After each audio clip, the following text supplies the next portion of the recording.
ప్రతి ముత్తైదు అంబను కాదే కవిచేది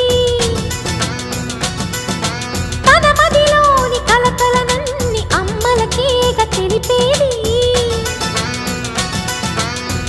నెలతలే లేకుంటే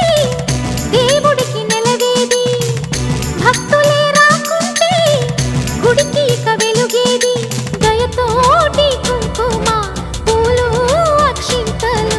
మనమంతా ఇవ్వాలి తన తాళి నిలపాలి తాళి కాచి ముత్తైదా ఎల్ల